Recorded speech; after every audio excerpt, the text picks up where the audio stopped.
Je reprends donc la question, peut-être pourquoi nous avons fondé le mouvement national catholique. Alors, le mouvement national catholique a été fondé donc, pour faire entendre cette voix nationaliste et catholique. Donc pas contre les autres, mais en complément.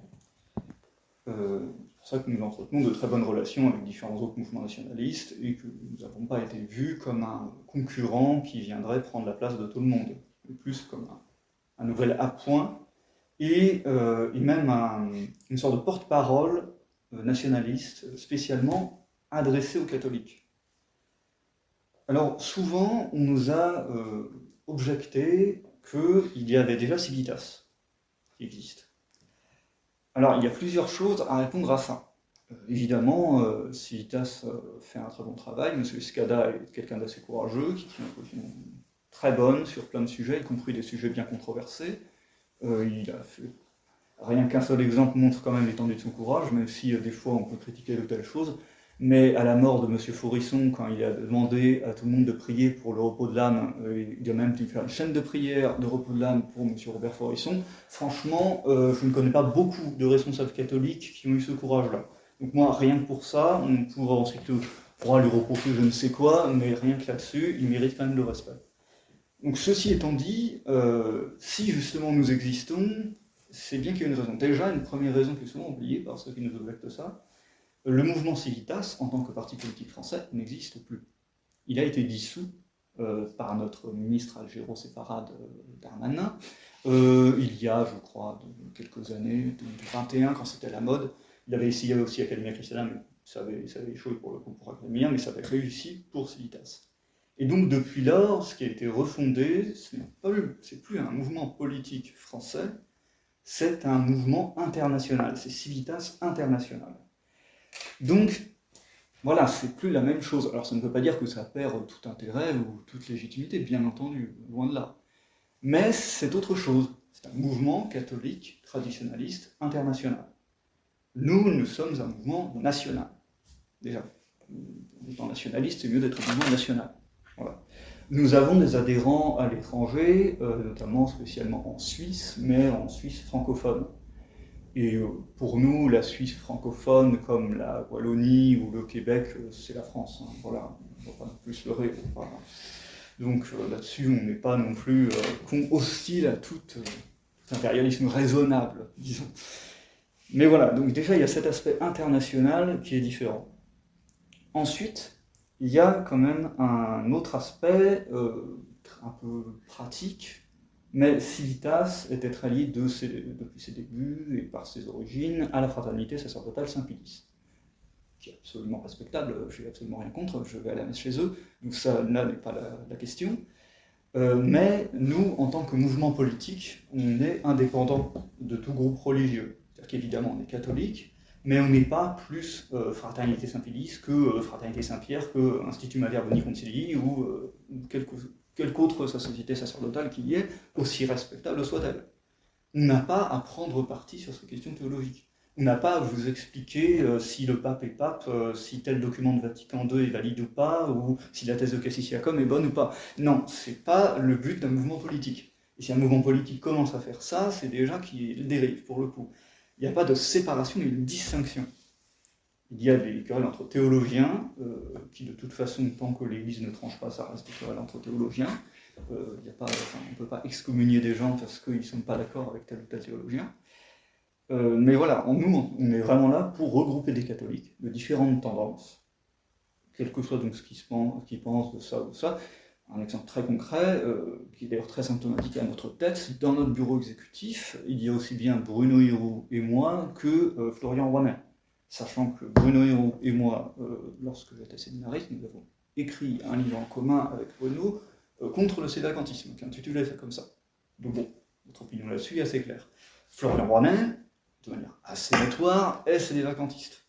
C'est quand même l'un des porte-parole du sédévacantisme dans le milieu nationaliste. Donc le fait qu'on soit tous maintenant dans le même mouvement, c'est quand même bien représentatif de notre démarche. Voilà, donc ça c'est quand même une différence avec Civitas. Civitas n'aurait pas pu avoir une telle ampleur, on va dire. Ni d'un côté ni de l'autre. Donc bon. Autre différence, et qui n'est pas un détail, c'est qu'il y avait quand même une absence chez Civitas, c'est l'aspect, on va dire, identitaire. Et même, pour dire les mots, racial. Il n'y avait pas de défense de la race blanche de la part de Civitas. On défendait la culture française, ce qui est tout à fait légitime, on défendait l'identité nationale, mais on n'osait pas trop aller sur ce terrain-là. Et d'ailleurs, on reçoit des critiques de gens qui, je ne sais pas s'ils sont encore à Civitas, mais qui en tout cas viennent de ces milieux-là, et qui nous reprochent d'utiliser le mot race, pas le mot race, le mot race, et de défendre la race blanche ouvertement. C'est-à-dire que nous n'avons pas de pudeur là-dessus. Oui, nous sommes blancs, hein, vous êtes au courant que vous êtes tous blancs, depuis votre naissance, c'est comme ça. Vous ne serez jamais autre chose, sauf si vous faites comme Michael Jackson, mais bon, ça n'a pas été un grand succès pour lui, donc bon, voilà, mais a priori, voilà, on est tous blancs, on le sait, on en a conscience, il n'y a aucun tabou, il n'y a aucun blasphème à dire qu'on est de race blanche. Venir dire, non, ce n'est pas possible, quand on est catholique, de parler de race blanche, mais depuis quand ? Enfin, les missionnaires qui allaient en Afrique, ils savaient très bien qu'ils étaient de race blanche et que les autres étaient de race noire. On a des textes de missionnaires encore du début du siècle, ils parlent bien de la race noire et des différences entre les ethnies en Afrique, en Asie, etc. En disant, eux, ils sont plus comme ça, eux, ils sont plus comme ça. Voilà, moi, j'ai été dans un séminaire international, j'ai entendu par exemple que les Ougandais étaient plus travailleurs et en général plus intelligents que d'autres Africains. Bon, voilà, c'est comme ça. Il y a d'autres Africains qu'on a eu, bon voilà, le travail comme l'intelligence, c'était pas trop ça. Mais c'est comme ça, ce sont des différences. Évidemment, ce ne sont pas des déterminismes absolus, mais ce sont quand même des règles générales. Et il n'y a rien de contraire à la foi à constater ça.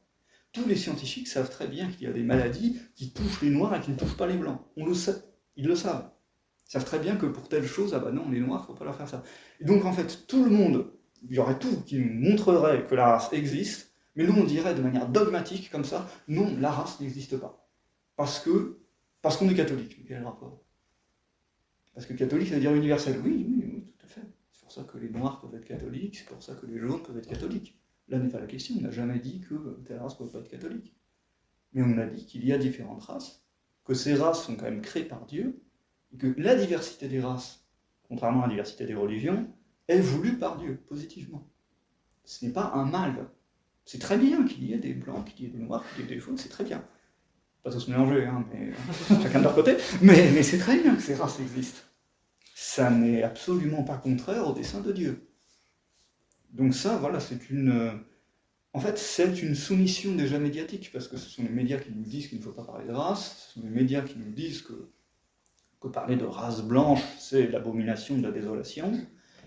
Et donc, ensuite, on vient mettre une sorte de prétexte religieux, catholique, pour se censurer, c'est-à-dire qu'on va se soumettre aux médias en arguant de notre foi. C'est de la lâcheté en réalité, c'est de la lâcheté intellectuelle. Pas toujours conscient, bien sûr. Souvent, c'est tout un effet d'un politiquement correct très long, mais finalement, c'est ça, c'est de la soumission aux médias. Voilà, on peut très bien parler de race blanche quand on est catholique.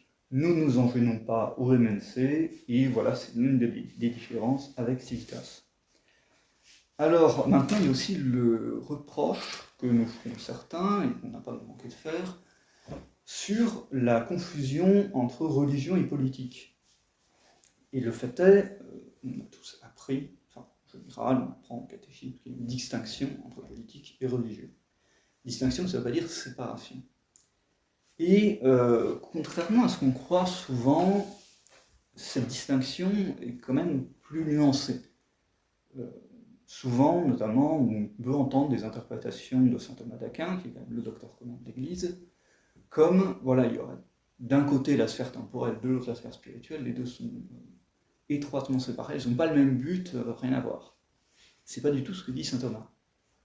Saint Thomas d'Aquin, là, une citation très explicite, sur le but de la politique, enfin, le but de la société politique, la fin de la multitude rassemblée en société de vivre selon la vertu. Donc ça déjà, premier point, ceux qui veulent distinguer à tout prix la morale de la politique, ce n'est pas catholique.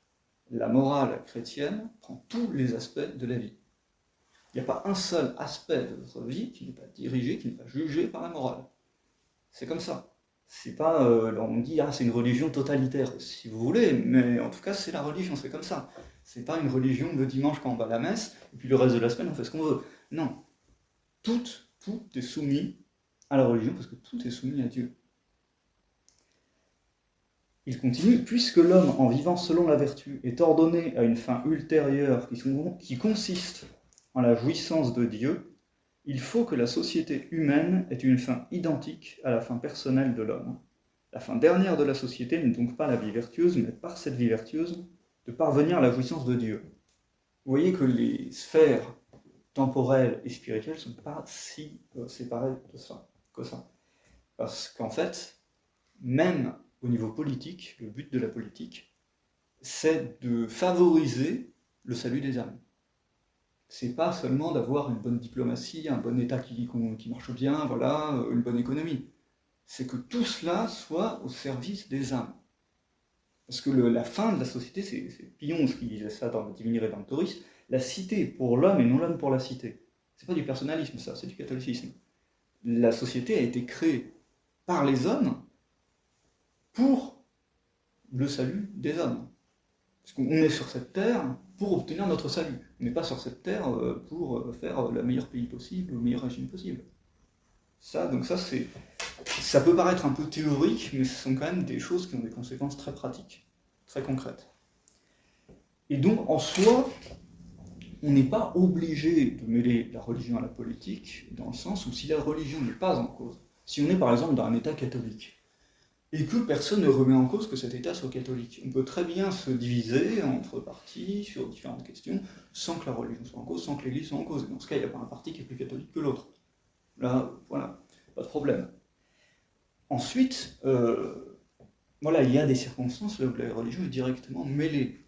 Et aujourd'hui, depuis même un certain temps, en réalité depuis au moins le XVIIIe siècle, la politique en France est mêlée étroitement à la religion. Il n'y a pas de neutralité là-dessus possible de la religion, parce que d'un côté, il y a les ennemis de la religion, de l'autre, ses défenseurs. Alors la ligne n'est pas toujours facile à voir, il y a beaucoup de défenseurs très faibles, il y a beaucoup d'ennemis qui prennent des masques, mais au fond, c'est ça. Au fond, la querelle, de toute façon, toute la querelle, toute l'histoire de l'humanité, ce sera la querelle entre l'Église du Christ et la synagogue de Satan. C'est tout. C'est l'histoire de toute l'humanité. Donc il y aura toujours au fond le bien et le mal. Donc là, notre but en politique, c'est de défendre la religion catholique. Pourquoi ? Parce qu'elle est attaquée. Aujourd'hui, en France, on voit bien qu'il y a des partis, il y a des mouvements, là où c'est inenvisageable qu'ils aient une messe à leur congrès. On n'imagine pas une messe traditionnelle au congrès de la France Insoumise ou même de Renaissance, quoi. Enfin, ce serait ubuesque. Personne n'imagine. Et d'ailleurs, même une messe moderne, un prêtre, même moderne, allant là-bas, je pense qu'il ne sera pas très bien accueilli. Alors, il faut vraiment qu'ils soient en civil et bien cachés, quoi. Mais c'est tout. Et déjà, ça montre bien que la religion est en cause, que ces gens sont hostiles à la religion. Quand on a, beaucoup aujourd'hui de wokisme, en réalité le wokisme, c'est la dernière version du marxisme. C'est toujours le même schéma, simplement. Là où Marx voulait utiliser le prolétariat comme levier pour faire sauter la civilisation chrétienne, parce que c'est ça le but de Marx, c'est de faire sauter la civilisation chrétienne. C'est pas d'améliorer le sort des ouvriers, il n'en a rien à faire, Marx, du sort des ouvriers. Lui, c'était un bourgeois qui était à Londres tranquillement, il s'en fichait complètement des ouvriers. Et donc, quand il y a eu la désindustrialisation, les marxistes, ils ont trouvé un nouveau levier, parce qu'il n'y avait plus le prolétariat. Donc, ce nouveau levier, c'est l'immigration, c'est ensuite les minorités, donc on va tourner la tête des femmes en leur disant qu'en fait elles ont été persécutées depuis des siècles, il faut qu'elles se soulèvent contre les hommes, et les minorités, genre LGBT, etc. En fait, des gens qui s'identifient comme des minorités, même si à la base ils ne l'étaient pas. Parce que, bon, un grand bourgeois français blanc de base qui n'a rien d'une minorité, il a découvert qu'en fait il se sentait femme ou je ne sais quoi, et là d'un seul coup il est membre d'une minorité, donc là d'un seul coup il est du bon côté du manche, quoi. Bon. Ça, c'est en réalité la même démarche que les marxistes, c'est le même but. Donc, ce qu'on appelle aujourd'hui l'idéologie woke, c'est qu'une très vieille erreur remise au goût du jour, avec les enjeux du jour, donc avec l'antiracisme, avec l'écologisme, avec toutes sortes de trucs à la mode, quoi. C'est ça maintenant, dans 50 ans ce sera autre chose. Dans le fond, c'est la même chose, c'est toujours les mêmes derrière, enfin voilà, il n'y a pas de mystère. Mais ça, on va dire, ce sont des choses qui durent quand même depuis un certain nombre d'années. Il y a quelque chose d'assez nouveau ces dernières années, qui est d'abord arrivé un peu doucement, mais qui maintenant, surtout depuis l'année dernière, est de plus en plus explicite, c'est un dévoilement purement sataniste de nos élites. C'est-à-dire qu'on n'aurait pas imaginé il y a 10 ans la cérémonie d'ouverture des JO. Ça, il y a 10 ans, on aurait dit c'est trop gros, c'est quand même pas très... Mais maintenant c'est possible. Et comme par hasard, ça arrivé quelques mois après la constitutionnalisation de la loi Veil, où on a eu quand même toute une journée d'adoration de l'infanticide en fait, parce que c'était ça. La panthéonisation de Simone Veil, etc. Chaque fois qu'il en parle, c'est toujours pour faire une sorte de vénération de l'infanticide. En fait, il n'y a rien de plus diabolique que ça. Donc là, vraiment, on a une sorte de dévoilement de nos élites qui montre leur vrai visage. Donc ça, c'est aussi assez nouveau. Donc on voit bien que ces gens-là mettent le religieux sur la table. Ces gens-là parlent de religion. Quand ils se moquent de la scène à la cérémonie d'ouverture des JO, c'est de la religion. C'est pas nous qui la mettons, c'est eux qui mettent ça. Comme le résumait Antoine Blanc de Saint-Bonnet, un auteur contre-révolutionnaire du XIXe siècle, le mal est religieux, la révolution est religieuse, le remède est religieux, nous ne guérirons que religieusement. Au fond, tout ça est religieux. On entend souvent dire que la religion est manipulée à des fins politiques. En réalité, le plus souvent, c'est l'exact inverse. C'est la politique qui est utilisée à des fins religieuses. C'est ça qu'il faut comprendre. Quelqu'un comme Emmanuel Macron qui fait je ne sais combien de références ésotériques à chacun de ses discours, bon, il sait très bien ce qu'il y a derrière. C'est pas par hasard qu'il se fait prendre en photo devant la pyramide du Louvre. C'est pas par hasard qu'il s'est appelé Jupiter, tout ça, c'est de l'ésotérisme. Ils le savent très bien. En fait, nos vrais ennemis les plus intelligents, ils sont pas motivés par l'argent, le pouvoir, ça c'est les imbéciles, ça c'est les marionnettes qui sont motivés par l'argent et le pouvoir. Ceux qui savent très bien ce qu'ils font, ceux qui tirent les ficelles, ils sont motivés par une idéologie, une religion même. Quand George Soros parle de ses pulsions messianiques, il sait très bien de quoi il parle. On sait très bien qu'il y a un certain peuple qui attend un messie encore depuis 2000 ans. Ce messie-là, pour eux, doit leur donner la domination du monde. C'est comme ça, c'est très temporel. Mais le fond est religieux. Nous, évidemment, on sait très bien que le messie il est venu. Alors qui viendra après le messie? L'Antéchrist. C'est ce que disent tous les pères de l'Église, c'est ce que disait saint Thomas d'Aquin, c'est ce qu'on disait encore régulièrement au début du XXe siècle, ce qu'on a oublié depuis après, très opportunément. Voilà. Donc en réalité, ces gens-là, quand ils veulent reconstruire le temple de Jérusalem, c'est pas pour rien, c'est pas pour un intérêt archéologique. Ça, pourquoi il y a toutes ces guerres au Proche-Orient, etc. Parce que sur le temple de Jérusalem, il y a la mosquée Al-Aqsa. C'est ça l'enjeu, en fait, en réalité, au fond. C'est de se débarrasser des musulmans pour rebâtir le temple, pour ramener le Messie. Donc si c'est pas religieux comme objectif, je sais pas ce que c'est. Donc quand on a tout l'Occident qui est à fond derrière un État qui est motivé par une idée purement religieuse, ben on ne peut pas franchement dire que la religion soit hors de cause. À noter que là-dessus, l'antiracisme ne les embarrasse pas trop. Il y en a qui ont le droit d'être racistes, d'autres non. Mais bon. En général, ils évitent de parler ouvertement de race. Ils se contentent de dire que les autres sont des animaux, c'est différent. Voilà. C'est pas du racisme. Donc voilà, en réalité, non, ce n'est pas nous qui mettons la religion, en quelque sorte, la mettons dans la politique, dans la boue de la politique, qui mettons en danger la religion comme ça, c'est eux qui déjà attaquent la religion. Nous, c'est de la défense. C'est une réaction défensive. Parce que la religion qui est le plus attaquée, c'est la religion catholique. Alors, le christianisme en général est aussi de plus en plus attaqué. C'est-à-dire qu'on n'en est plus à l'époque où il pouvait favoriser le protestantisme orthodoxe, etc. Maintenant, tout ce qui est blanc et chrétien, ça doit disparaître. Ça, dans l'histoire, pour eux, au XVIe siècle, les protestants sont gentils.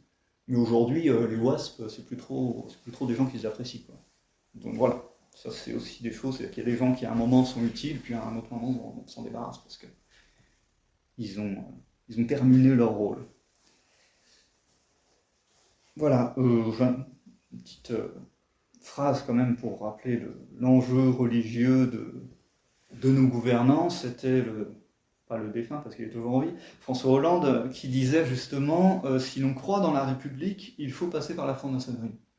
C'est explicite. C'est-à-dire que la République en France, c'est la franc-maçonnerie. C'est sa devise, liberté, égalité, fraternité, c'est la devise du Grand Orient en France. Donc là encore, on est en plein dans la religion. La franc-maçonnerie, ça concerne largement la religion. C'est pas une association philanthropique, non.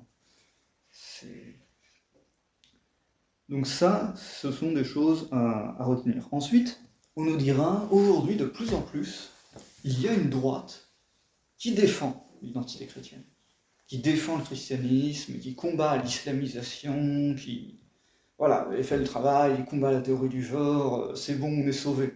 On a ces news, on est sauvé. Bon. En fait, cette droite-là, déjà, elle défend souvent la civilisation judéo-chrétienne. Bon. Pour ceux qui ont un peu de culture, ça tique un peu quand on entend cette expression-là, judéo-chrétien. Moi, je me suis jamais défini comme judéo-chrétien. Voilà. Alors, il paraît que le judaïsme fait partie du christianisme parce que l'Ancien Testament, etc. Alors déjà, on confond tout. Le judaïsme talmudique ne fait absolument pas partie du christianisme. Pas du tout, du tout. C'est son antithèse totale. Le seul judaïsme qui fait partie du christianisme, c'est le judaïsme de l'Ancien Testament. Mais qui, lui, est terminé. L'Ancienne Alliance, c'est fini avec la passion du Christ. C'est l'histoire ancienne en quelque sorte.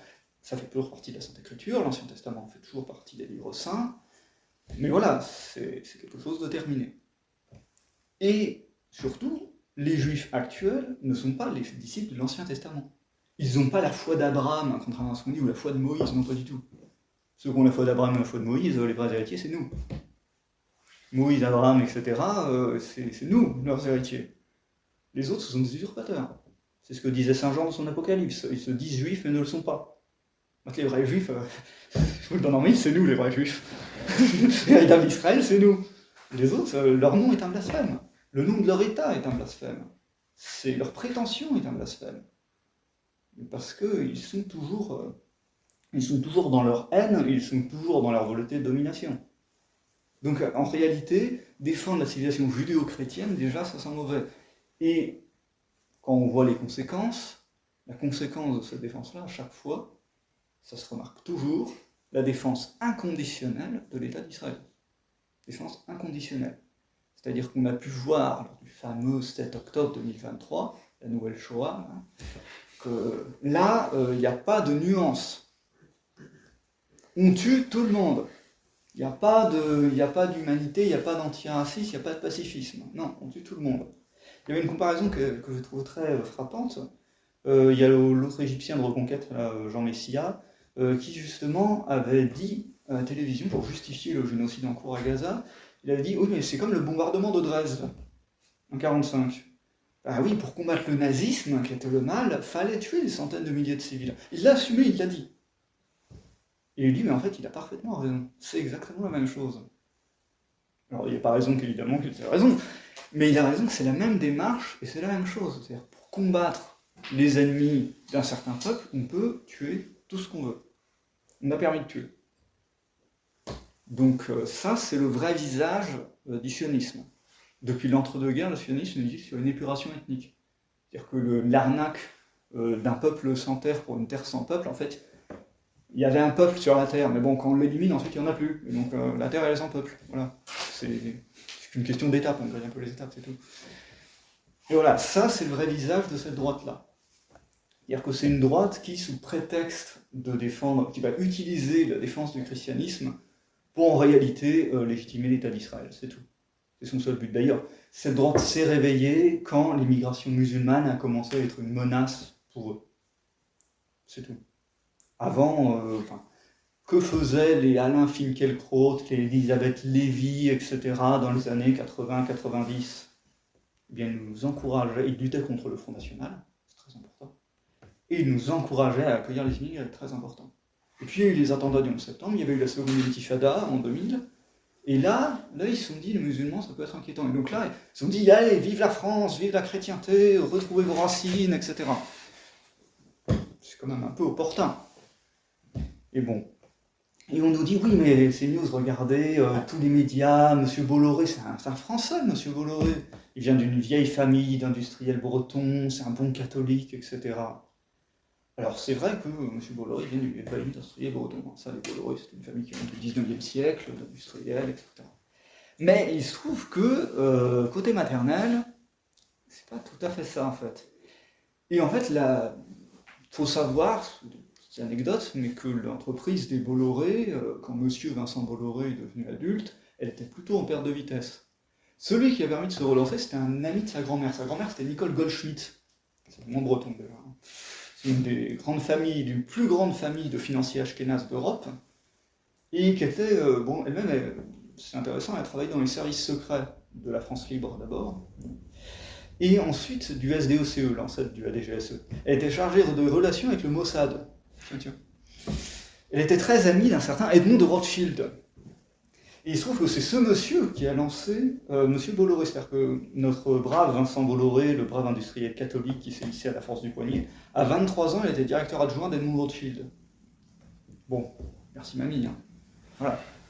À 23 ans, vous avez un poste comme ça, je vous félicite. Et ensuite, celui qui lui a permis de voler de ses propres ailes, c'était un certain Antoine Bernheim, associé gérant de la Banque Lazare. Bon, c'est pas le seul d'ailleurs que M. Bernheim a lancé, il a aussi lancé Bernard Arnault, il a aussi lancé François Pinault, oui, François Pinault. Voilà, donc il a aussi lancé des Français, mais voilà, on l'appelait le banquier faiseur de rois. Sa famille était proche de Léon Blum et de Chaim Weizmann. Chaim Weizmann, c'est le premier président de l'État d'Israël. Voilà, donc c'est ce genre de personnes qui ont lancé M. Bolloré, qui doit tout donc à sa grand-mère Goldschmidt et à messieurs de Rothschild et Bernheim. Donc ensuite, c'est pas étonnant que sur CNews, quand le général de Lavarde commence à parler d'un certain lobby qui dirige les médias, etc., qu'il y a un hystérique qui le pousse à ses retranchements et qu'il répond de manière très indirecte, d'ailleurs, il n'a pas prononcé le mot juif. Eh bien, il y a un Morandini qui, d'ailleurs, est poursuivi pour des agressions sexuelles, etc., mais ça, c'est pas grave. Ça. Il est contre l'antisémitisme, donc il peut agresser ce qu'il veut. Hein, voilà. Et bien là, il coupe le micro directement. Vous imaginez quand même le spectacle. Un général décoré au service de la France se fait couper le micro par un espèce de pervers et un hystérique, et tout le monde trouve ça normal. Et ça, c'est la chaîne du bon Vincent Bolloré, patriote catholique. Tout comme sur cette même chaîne, quand il y avait eu par malheur un graphique qui, parmi les causes de mortalité infantile, avait mis l'avortement. Ben oui, en fait, la première cause de mortalité infantile, c'est quand on les tue. Voilà. Ah là, évidemment, déchaînement médiatique, c'est l'horreur, on remet en cause le droit des femmes, etc. Que fait M. Bolloré, que fait CNews? De plates excuses, et avec des déclarations complètement lamentables de différents animateurs de CNews pour dire qu'évidemment, jamais il ne remis en cause le sacro-saint droit à l'avortement, proclamé par la grande Simone Veil. Voilà, ça c'est le vrai visage de cette chaîne-là, et c'est ça le problème, qui est la source d'information de toute une grande partie de la bourgeoisie catholique d'aujourd'hui. Sachant que la bourgeoisie catholique, c'est la plupart des catholiques pratiquants d'aujourd'hui, hein, faut pas se leurrer. Je pense que beaucoup d'entre nous sont des convertis. Les catholiques d'origine, souvent, c'est la bourgeoisie qui reste la foi. Elle a plein de défauts, on peut la critiquer, néanmoins il faut lui reconnaître ça, c'est pas grâce aux ouvriers, aux paysans que la foi catholique s'est maintenue en France, c'est grâce aux bourgeois. Malheureusement, ils ont aussi des défauts qui vont avec leur classe sociale. Certains conformismes, un certain côté mondain, sur le côté aussi économique, ils sont très libéraux, enfin voilà. Donc maintenant les catholiques d'aujourd'hui ont les défauts de la bourgeoisie. Ça, il faut bien avoir ça à l'esprit. Il faut toujours voir toutes les facettes de la réalité, c'est-à-dire que ce qui nous arrange pas, ce qui est plaisant, ce qui l'est moins. Et voilà, donc on doit à cette bourgeoisie catholique d'avoir maintenu la foi catholique en France, ensuite voilà, on doit supporter ses défauts, essayer de les corriger, de les combattre. Et aujourd'hui, je dirais, notre grand ennemi au niveau de l'intelligence des catholiques, ceux qui attaquent l'intelligence des catholiques, c'est cette droite libérale, sioniste, c'est droite Bolloré en fait. Parce que messieurs Zemmour, madame Knafo, monsieur De Villiers, monsieur Retailleau, tous ces gens-là, qui ont leur ronde serviette à CNews, etc., tous ces gens-là disent la même chose. Qu'ils aient l'étiquette LR, RN, Reconquête, ça n'a aucun intérêt, toutes ces étiquettes, on s'en fiche complètement. ils disent la même chose. Quand on vous raconte que le RN c'est un parti d'extrême gauche ou je ne sais quoi, on retarde de 10 ans. Ça c'était à l'époque le Florent Philippot, où le RN était un programme un peu plus étatiste. Maintenant le RN, c'est l'UMP d'il y a 10 ans. Les députés, plein de députés RN, vous regardez Louis Junel, c'était des gens de l'UMP. Il y a 10 ans, ils étaient à l'UMP. Je crois qu'il y a un quart du bureau exécutif du RN, c'est des anciens de l'UMP. C'est totalement daté de parler d'un parti étatiste, socialiste, extrême gauche. Non, c'est un parti libéral, sioniste, comme Reconquête, comme LR. Franchement, il n'y a plus rien qui sépare tous ces partis. Ils vont faire un grand parti, ils pensent tous la même chose. Alors, on peut dire sur l'immigration, ça peut nous aider, sur l'islamisation, pourquoi pas, mais en fait, il y a quand même de gros problèmes derrière. Alors, je ne vais pas trop développer le côté économique, parce que ça rentrera dans des questions un peu plus compliquées, mais rien que, parce que ça c'est quand même leur grand slogan qui leur attire beaucoup de grâce à la fois de la part des catholiques et globalement de la part de nos compatriotes, couvre les yeux sur le problème migratoire. Ça, si on peut s'en réjouir, c'est qu'aujourd'hui, vous parlez dans la rue aux gens de grands remplacements, il y a quand même beaucoup de gens qui vont vous donner raison. Pas forcément devant tout le monde, hein, mais qui le savent, qui le voient. Enfin, c'est un constat, quoi. Ils voient, ils savent très bien qu'il a agressé les gens, ils savent très bien qu'il est en délinquance, et que les gauchistes complètement autistes qui vous disent « Ah non, la délinquance, ça n'a rien à voir avec l'immigration ». C'est très bien, tout le monde le sait très bien. Et donc, ça va être le grand combat de cette droite-là, c'est de nous dire « Le problème, c'est l'islamisation. Le problème, ce sont ces masses musulmanes qui vont nous envahir. Il faut s'allier avec les juifs pour défendre l'Europe contre la menace islamique. » Et ça peut paraître séduisant, parce qu'on se dit « Après tout, c'est vrai que se faire égorger par un espèce de djihadiste taré, personne n'est trop candidat, quoi. » Enfin, et c'est des choses qui existent, enfin, ils n'ont pas été inventés, les djihadistes, ils existent réellement. Hein, ça, c'est pas tous des agents du Mossad, non, ça, il y a de vrais djihadistes qui sont là, ils ont décapité des gens. Il y a de vrais, des espèces de tarés qui faisaient des attaques au couteau tous les 4 matins, là, il fait un temps, ils n'étaient pas pilotés par le Mossad, c'est des vrais tarés qui attaquent au couteau, c'est comme ça. Donc, est-ce qu'il y a une menace? Est-ce que la solution, c'est donc de faire cette guerre contre l'islamisation? Alors, il faut déjà quand même bien se mettre à l'esprit, il y a quand même une petite chose. L'islam, c'est 1,8 milliard de fidèles dans le monde. C'est 57 pays qui sont membres de l'Organisation de coopération islamique.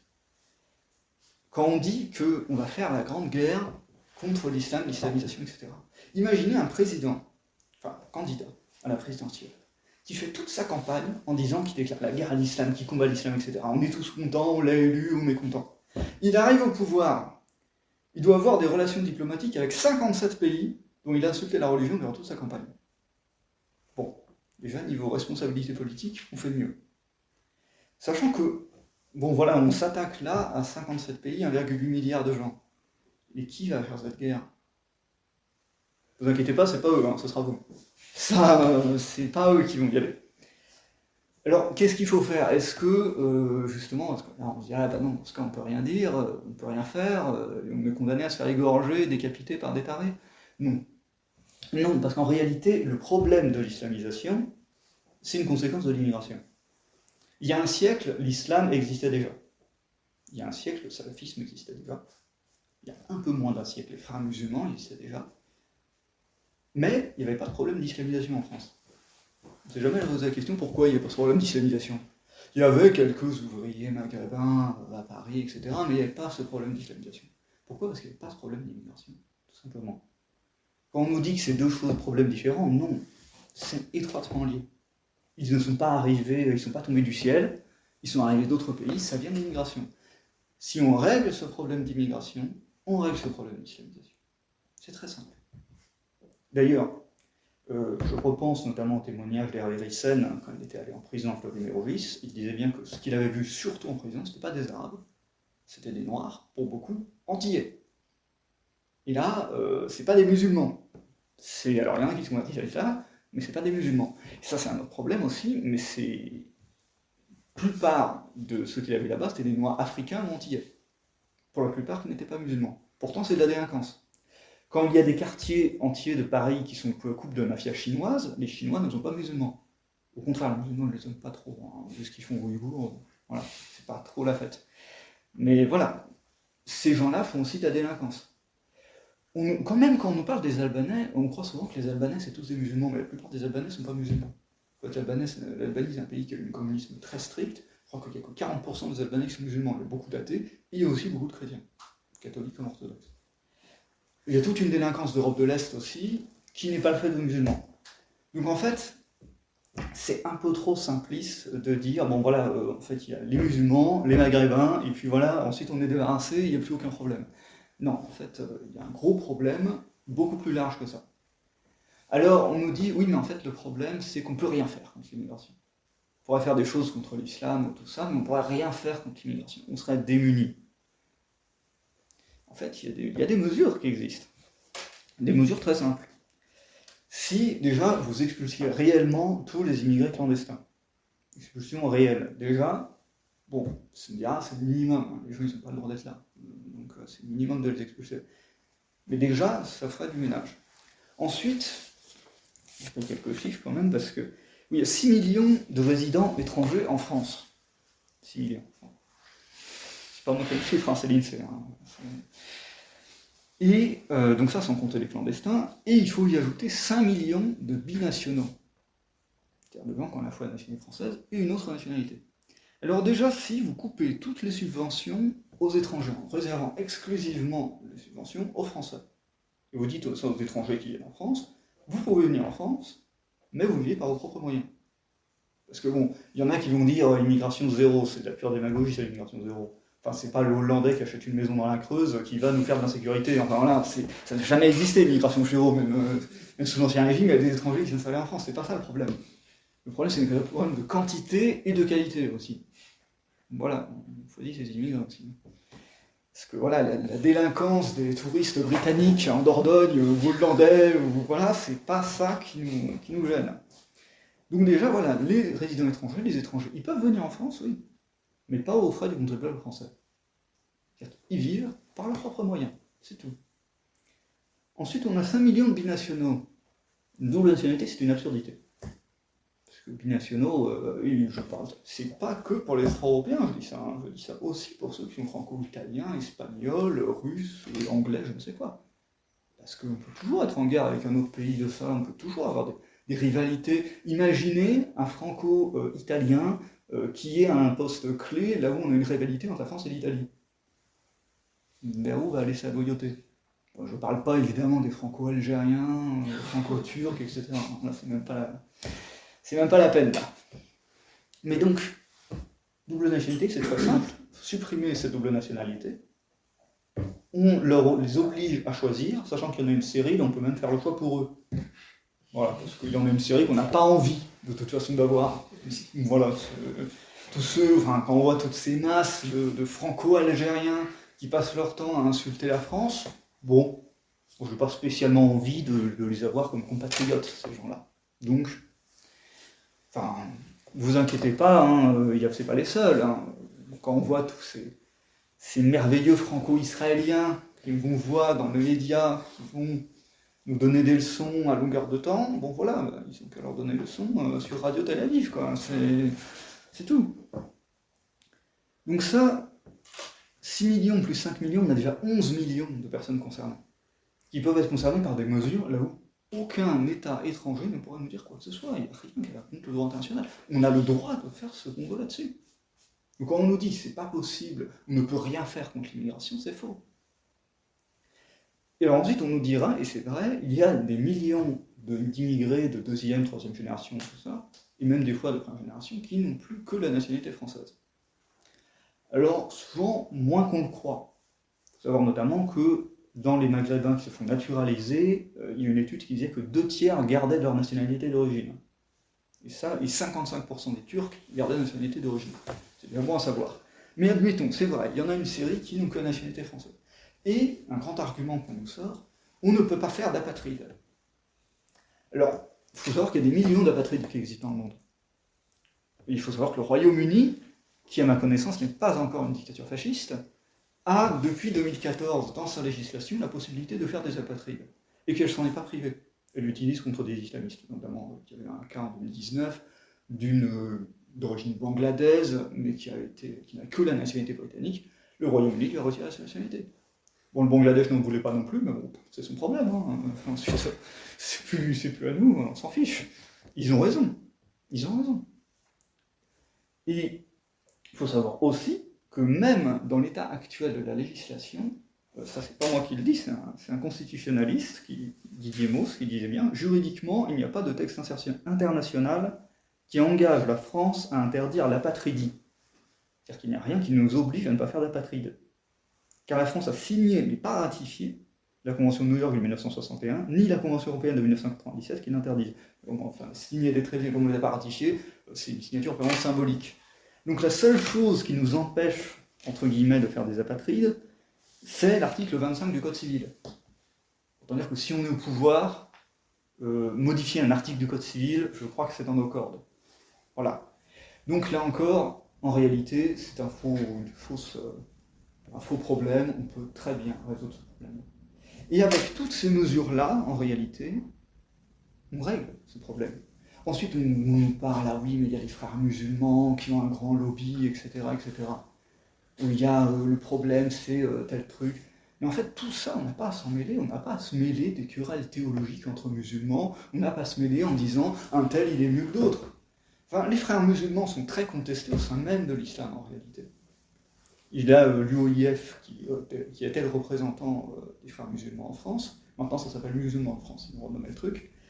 Il avait été exclu en 2013, je crois, ou 2013, du CFCM, le Conseil français des cultes musulmans. Ils avaient exclu l'UOIF, donc les frères musulmans.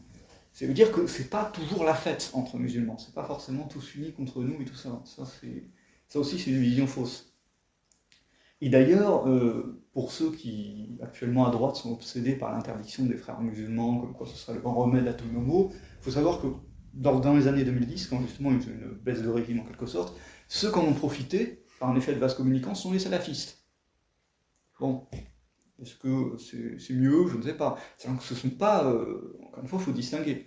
Ceux qui nous ont fait des attentats en France là, ce ne sont pas les fameux frères musulmans. Ce sont des salafistes, ce sont des gens qui se réclamaient de l'État islamique. Pourquoi on nous parle beaucoup des frères musulmans en ce moment? Parce qu'il y a des frères musulmans qui vont beaucoup parler d'eux, c'est le Hamas, à Gaza. Ah oui, c'est vrai qu'eux, ils sont assez virulents contre un certain pays, pas contre la France. Donc, je ne suis pas là en train de faire l'éloge ni du Hamas ni des frères musulmans. Mais c'est pour bien dire, c'est pas du tout notre ennemi prioritaire ou notre gros problème. Ceux qui concrètement ont tué des centaines de Français sur notre sol, c'est des gens qui sont indiqués de l'État islamique. Et l'État islamique, qui l'a combattu sur le terrain au Moyen-Orient avant que les Russes arrivent? Les Syriens, les Irakiens, le Hezbollah, les Iraniens. Quasiment tous musulmans. Voilà, ça c'est les petites choses qu'il faut rappeler à notre droite sioniste. Et d'ailleurs, que faisait Israël pendant ce temps-là? Il soignait les blessés de l'État islamique sur le plateau du Golan. Ça aussi, ce sont des choses qu'on sait, hein. C'est pas du conspirationnisme, il y a des tas de preuves, on le sait très bien.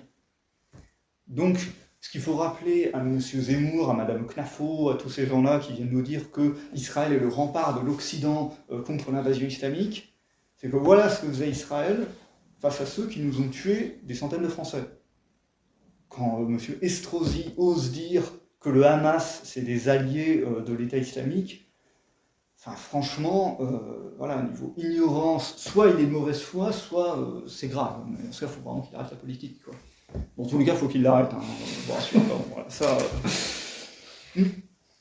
D'ailleurs, ce que fait Israël, parce qu'Israël, justement, ils sont très anti-musulmans, ils s'opposent à l'islam, ils soutiennent toute une série de mouvements anti-islam en Europe, ils les soutiennent même financièrement, etc. Mais à côté de ça, ils s'allient discrètement, mais réellement à l'État islamique. Lorsqu'il y a le conflit entre Arménie et Azerbaïdjan, ils prennent parti pour l'Azerbaïdjan. C'était complètement ridicule quand il y a eu cette espèce de visite croisée d'Éric Zemmour et Marion Maréchal, Éric Zemmour en Israël, Marion Maréchal en Arménie, en disant voilà, chacun, on défend la civilisation judéo-chrétienne. Mais les Arméniens, ils se prenaient des drones israéliens contre eux. Bon, c'était vraiment à pleurer. Donc là aussi, on ne sait pas si c'est de l'ignorance, ou de la stupidité, ou la mauvaise foi, ou un mélange de tout. Mais bon, voilà, il faut vraiment avoir ces choses-là à la tête. Quand on entend toute cette propagande déversée à longueur de temps sur CNews, sur tous les médias de M. Bolloré, etc. Non. Israël utilise les divisions au sein des musulmans.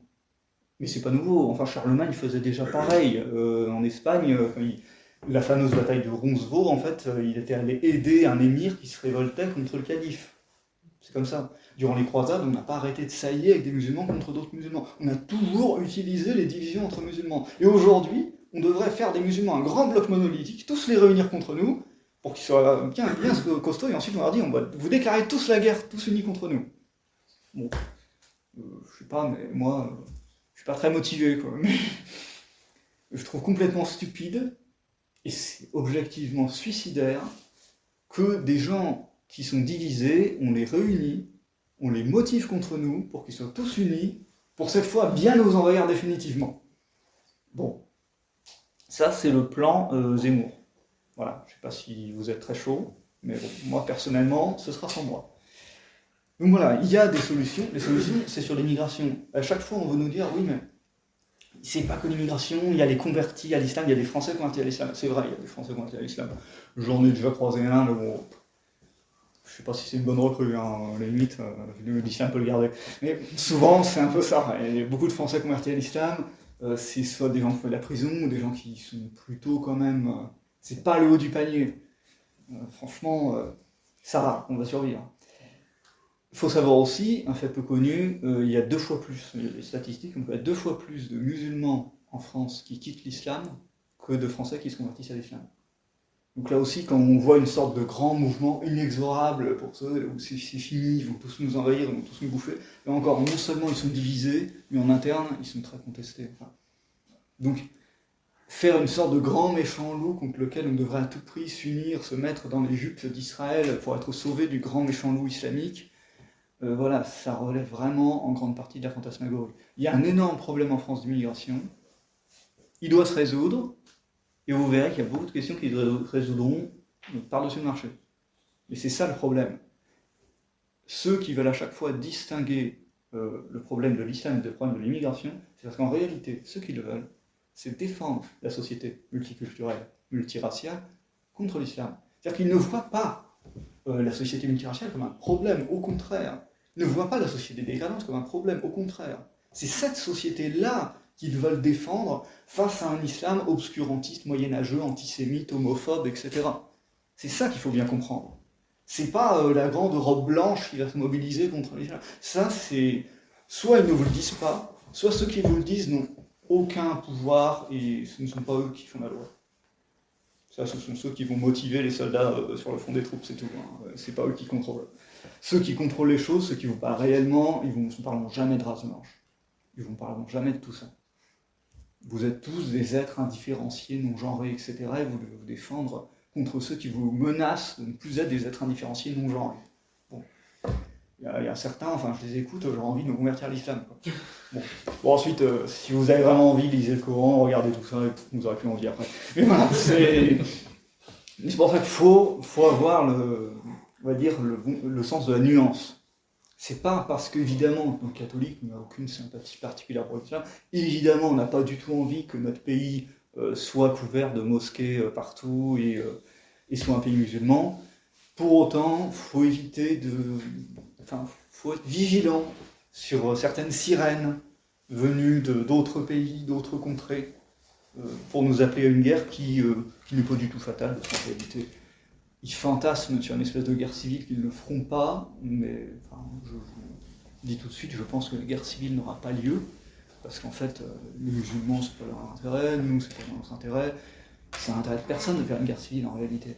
Pour ceux qui habitent sur place, évidemment, quand on passe notre temps en avion entre les États-Unis et Israël, une guerre civile en France, on s'en fiche. Hein. Mais voilà, nous, on habite sur place, on a nos familles sur place, on n'a pas envie de voir un pays qui sombre dans la guerre civile. Ça, c'est aussi une chose, quand vous entendez certains exaltés vous dire « Ah non, mais moi, je milite plus parce que j'attends la guerre raciale et tout ça ». Bon, déjà, si le gars n'est même pas capable de coller une affiche, il y a peu de chances que vous le voyez un jour prendre un fusil. Hein. Ça, faut bien se le dire. Et surtout, il peut attendre longtemps. Il y en a, ça fait 20 ans qui parlent de la guerre qui arrivera demain, et qui est toujours pas venue.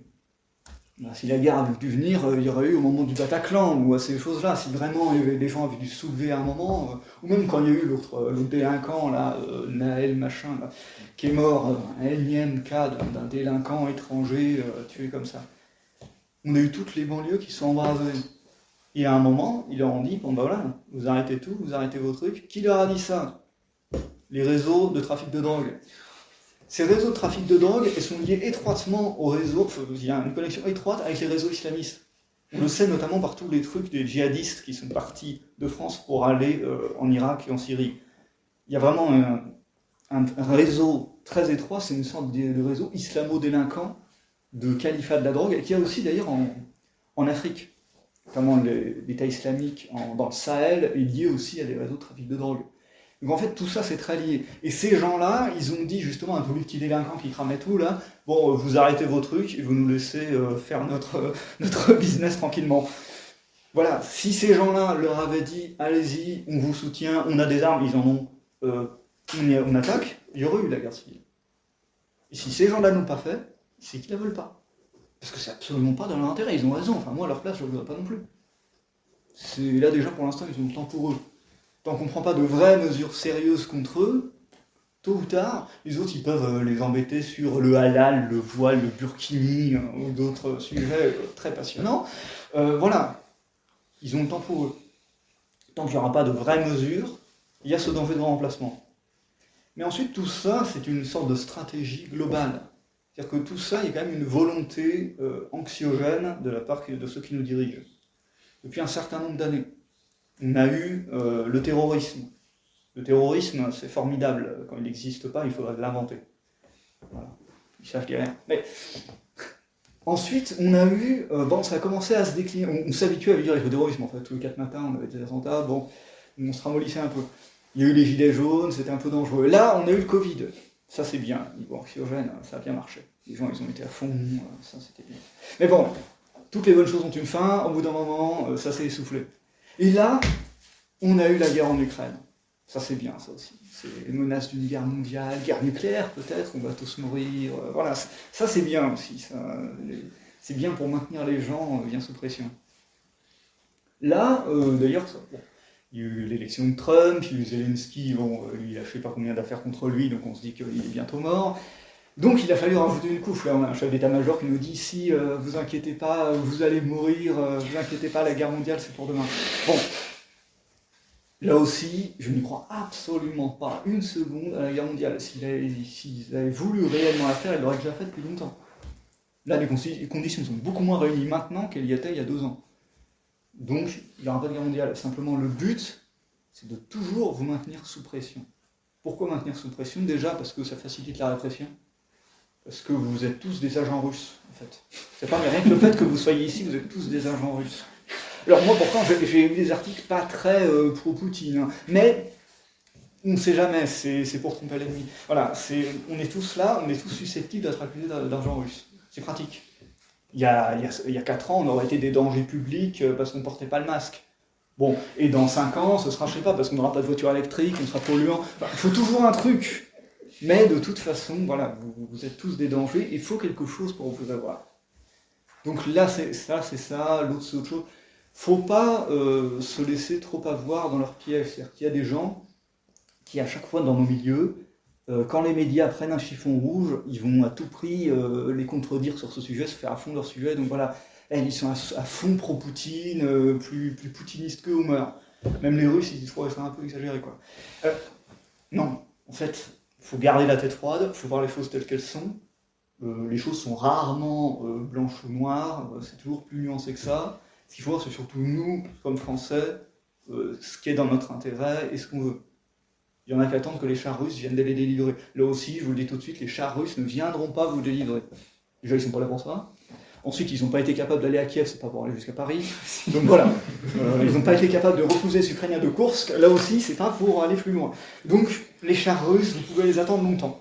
Ça, donc, ça fait partie des fantasmes que là aussi, on peut facilement se mettre dans nos milieux. Non, la réalité est beaucoup plus prosaïque.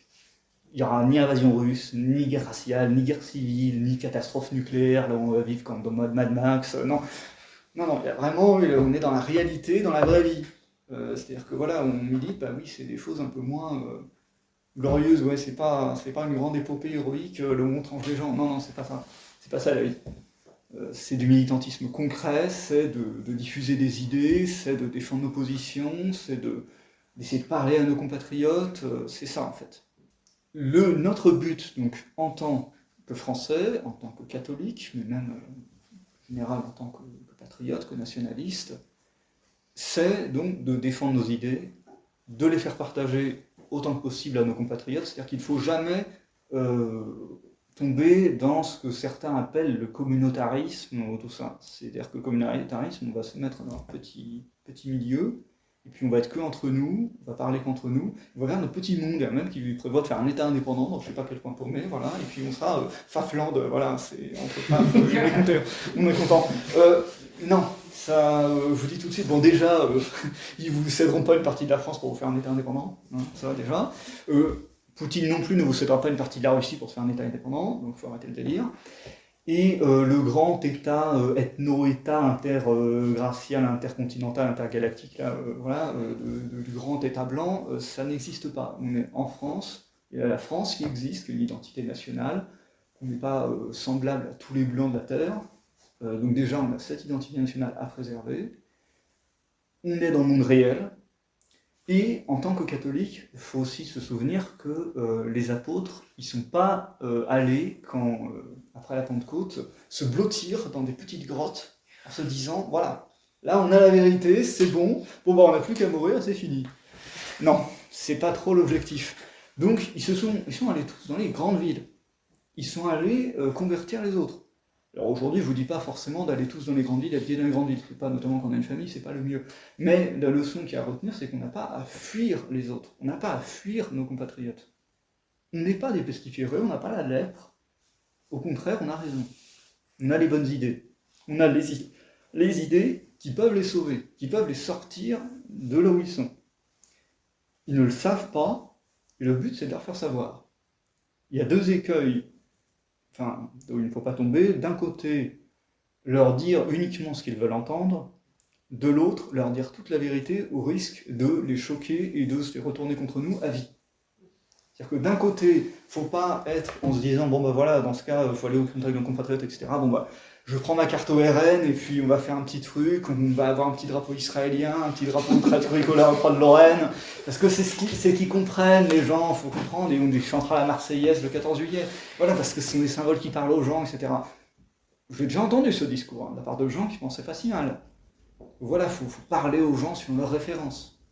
Ça va parler de la résistance et tout ça, bon, voilà. Il y a l'autre écueil, c'est d'arriver directement...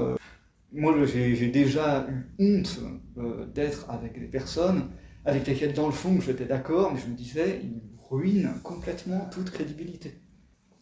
Donc c'est pour ça, il y a vraiment un juste milieu à garder, entre la provoque aussi pour se faire plaisir, etc. On n'est pas là pour se faire plaisir, on est là pour être utile. Ça, même quand on est sur les réseaux sociaux, on n'est pas là pour se défouler. Parce que oui, il y en a qui se défoulent et qui ensuite ils finissent en prison, ou ils envoient d'autres en prison, parce qu'ils les ont un peu titillés sur des sujets interdits, etc. Ça, il faut être responsable. Ensuite, justement, c'est l'écueil, c'est-à-dire qu'il faut vraiment doser ce qu'on doit dire aux gens, suivant là où ils en sont. Il ne faut pas mentir, mais on ne peut pas dire toute la vérité à tout le monde dès le début. Il faut y aller par degrés. On se présente comme nationaliste. On défend l'identité nationale. On va éviter, dès le début, d'aller sur la Seconde Guerre mondiale. Voilà. On commence à leur montrer que l'intérêt d'Israël n'est pas le nôtre. Alors, c'est pas le premier sujet de provocation des gens, hein, ça, faut pas croire. C'est ce qui nous distingue fondamentalement de la droite cachère. Mais les gens, leur première préoccupation, c'est le pouvoir d'achat, c'est l'immigration, etc. Donc, si vous commencez là aussi, à leur premier sujet que vous leur envoyez, c'est la Palestine, ils vont décrocher. Ou alors ils vont me prendre pour un gauchiste. Parce que c'est aussi le problème, c'est que ce sont les gauchistes qui là-dessus ont repris ces thèmes-là. Alors qu'ils ont raison, le pire là-dessus. Hein. Des fois quand j'entends des gauchistes sur ces sujets-là, je me dis, ah oui, effectivement, c'est bien. Hein. Mais bon, faut être honnête, c'est le seul point commun qu'on a avec eux, tout le reste, ce sont nos pires ennemis. Donc, il faut avoir conscience des préoccupations des gens, il ne faut pas les provoquer inutilement, il faut dire des choses utiles, pour ensuite les amener au fur et à mesure à comprendre ce qu'il en a. Donc, ensuite, voilà, suivant les situations dans lesquelles on est, quand on est par exemple dans un village, quand on est dans une petite ville, où il y a les seuls qui sortent un peu du conformisme ambiant, c'est une poignée de militants RN, ben on peut déjà les fréquenter. Ça ne veut pas dire qu'on soutient, qu'on est à fond ou quoi que ce soit. Il ne faut pas avoir peur de fréquenter des gens, même si on n'est pas d'accord avec tout avec eux. Parce qu'en fait, le but, c'est de les faire évoluer aussi. Il ne faut pas s'isoler dans une petite bulle en disant « Ah non, celui-là, je ne peux pas m'entendre avec lui parce que là-dessus, je ne suis pas d'accord. » Bah, très bien, s'il est de bonne foi, vous pouvez le convaincre. S'il n'est pas de bonne foi, bah, tant pis. Vous en convaincrez un autre. Mais voilà, ça aussi, c'est des notions un peu de base, de bon sens, mais qu'on a beaucoup oubliées. Et qu'on a la tentation aussi, parce que des fois, c'est tellement exaspérant d'entendre certaines choses qu'on se dit « J'en ai marre de tout ça, et donc je vais rester dans le petit milieu. » Mais non, en fait, il faut vraiment être le levain dans la pâte et faire une évangélisation, mais aussi politique, quoi. C'est-à-dire montrer la vérité politique pour ouvrir les yeux des gens. Donc notre but au sein du mouvement national catholique, c'était de faire entendre la voix catholique au sein du mouvement nationaliste. Nous avons rejoint, aux côtés des nationalistes d'Ivan Benedetti, le Front nationaliste. À ma connaissance, le premier mouvement à les avoir rejoints. J'espère qu'il y en aura d'autres. J'espère même qu'il y aura des mouvements locaux qui le rejoindront. Je ne vois pas du tout pourquoi un mouvement local ne pourrait pas le rejoindre. Et donc j'espère qu'il y aura une voie vraiment alternative à la droite libérale sioniste, qui ne peut pas être le salut de la France. Il y a, je terminerai là-dessus, un signe assez providentiel. Le premier tour de l'élection présidentielle de 2022 était le dimanche des Rameaux. C'est ce jour-là que M. Zemmour a fait 7% à la surprise générale et a été disqualifié. Ça a été le début de la fin pour Reconquête. Ce dimanche des Rameaux, à l'Évangile, on disait le Saint-Évangile de Saint Matthieu, la Passion du Saint-Évangile de Saint Matthieu, dans laquelle il y a cette phrase des Juifs qui répondent à Ponce Pilate que son sang retombe sur nous et sur nos enfants. Mettez en rapprochement cette phrase avec l'échec de Zemmour, et vous comprendrez ce que la Providence a voulu nous dire. Voilà, je vous remercie de votre attention.